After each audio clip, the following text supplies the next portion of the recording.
نبی پاک فرماتے ہیں میں سو رہا تھا، چھت پہ فرشتے آئے. بات آپ نے سنی ہوئی ہے، صرف کچھ نظریات معراج کے حوالے سے عرض کرنے ہیں، چند نظریات. نبی پاک فرماتے ہیں حضرت جبریل نے چھت کے اوپر سے انہوں نے تھوڑا سا حصہ کھولا، چھت پھاڑی.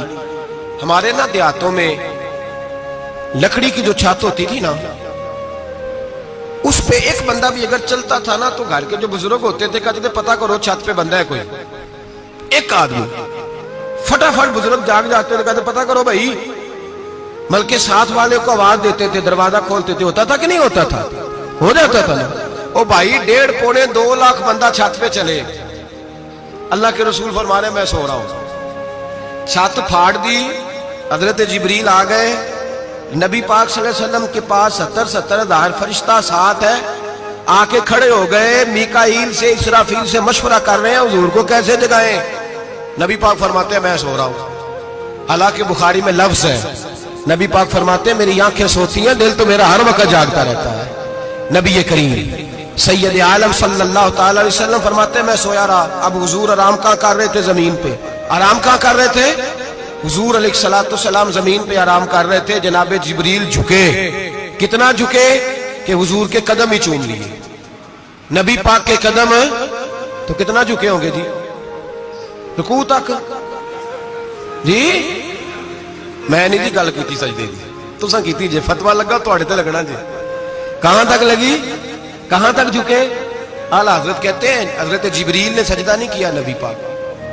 میرے اعلیٰ حضرت کا کمال یہ ہے کہ شریعت بھی بچ جاتی ہے اور عشق کو بھی پورا سکون مل جاتا ہے. اعلیٰ حضرت فرماتے ہیں جناب جبریل نے سر پہ تاج پہنا تھا اور تاج میں موتی لگے ہوئے تھے. وہ موتی نبی پاک کو سجدہ کرنے لگ گئے.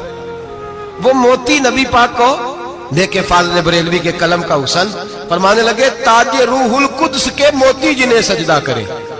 تاج روح القدس کے حضرت جبریل کے سر کے تاج پہ جو موتی ہیں وہ نبی پاک کو سجدہ کر رہے ہیں.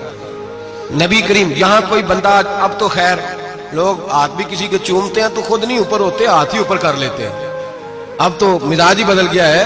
فرمایا رسول کریم صلی اللہ تعالی علیہ وسلم کے لیے جبریل جھکے تو پیروں تک، اور نبی پاک علیہ السلام کے قدم چومے. حضرت جبریل نے حضور جاگے، اٹھایا نبی کریم کو اور کہا یا رسول اللہ رب آپ کی ملاقات کا شوق رکھتا ہے. اللہ آپ کی ملاقات کا شوق رکھتا ہے. حضور فرماتے ہیں مجھے اٹھا کے تو جبریل حتیم میں لے گئے. اور پھر یہ بخاری کے لفظ ہے، فرمایا یہاں گلے سے لے کر ناف تک میرا سینہ کھولا، میرا دل نکالا، آب زمزم میں رکھا. اس لیے نہیں کہ نبی پاک کے دل کو برکت حاصل ہو جائے، اس لیے کہ آب زمزم کو برکت حاصل ہو جائے. امتی رج رج کے پیئے کہ یہ وہ والا زمزم ہے جس نے ہمارے مصطفیٰ کے قلب اطہر کو چوما ہوا ہے. نبی پاک صلی اللہ علیہ وسلم فرماتے ہیں میرے سامنے کھولا اور میں دیکھتا بھی رہا. دل کھل گیا، سینہ کھل گیا اور میں دیکھتا بھی رہا. اور نبی پاک فرماتے ہیں خون بھی نہیں نکلا، اس لیے کہ حضور کی حقیقت نور ہے. نبی پاک کی حقیقت نور ہے. ورنہ بشر کے حضور اگر صرف بشر ہوتے تو کٹ بھی لگے تو خون نکل آتا. میرے رسول کریم سید عالم صلی اللہ علیہ وسلم فرماتے ہیں پھر جبریل امین مجھے براق پہ بٹھانے لگے.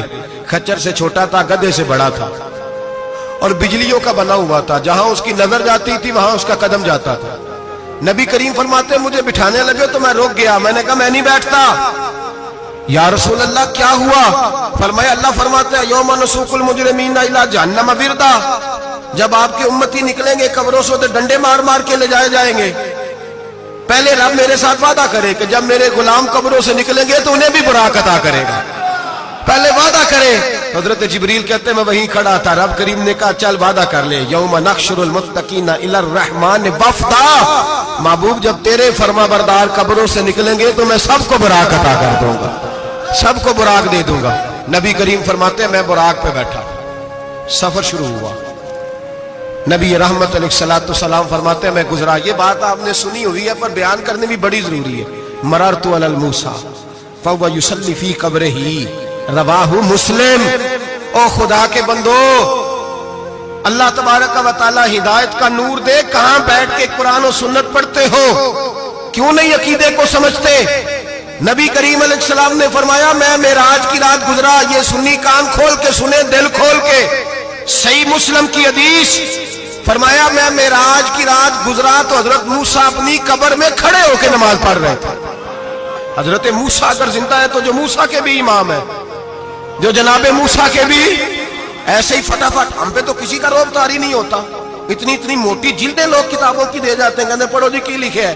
میں کیا، اصل میں اس کے دل میں پیار نہیں. اس نے صرف محمد لکھ کے صلی اللہ علیہ وسلم لکھا ہے. یہ تھوڑی دیر بیٹھتا بریلی کے امام کے پاس تو اسے بتاتے ہیں حضرت محمد نہیں لکھنا چاہیے، لکھنا چاہیے امام الانبیاء، سرور کون و مکان، تاجدار حل عطا.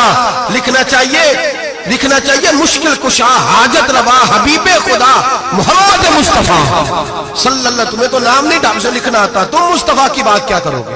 تمہیں کیا خبر؟ میلاد کی بات آئے تو جائز نہیں، معراج کی بات آئے تو کہتے ہیں خواب میں ہوئی تھی. کیا بغض ہے، رٹا کیا ہے؟ اعلیٰ حضرت فرماتے ہیں کھائے تجھ کو تپے سکر، تیرے دل میں کس سے بخار ہے؟ حضور کی شان کی بات آتی ہے تو اڑ جاتا ہے. ابو بکر صدیق سے پوچھ، ابو جہل نے آ کے کہا تیرا رسول کہتا ہے میں 18,000 سال کا سفر 1 منٹ میں طے کر آیا ہوں، زمین جنت دوزخ ہر شے دیکھ آیا. ابو جہل کہہ رہا ہے. ابو بکر صدیق فرمانے لگے اگر محمد عربی نے کہا تو آ کر ساتھی کہا ہے، اگر رسول اللہ نے کہا ہے تو آ کر ماننے والا، عقیدہ بنا ماننے والا. ایسے لوگ سڑک پہ بیٹھ کے بات کر دیتے ہیں اور فٹافٹ سنی بھی مسئلہ پوچھنے آ جاتا ہے، کہتا ہے جی وہ فلانا مولوی کا. وہ کون ہوتا ہے؟ کون ہے وہ؟ کس کی بات کر رہے ہو؟ بات کرنی ہے تو ابو بکر صدیق کی کرو، عثمان غنی کی کرو، مولا علی کی کرو، انس بن مالک کی کرو، طلحہ اور زبیر کی کرو. ہم کسی دائیں بائیں والے شخص کی بات نہ کرتے ہیں نہ سنتے. ہم پہ نہیں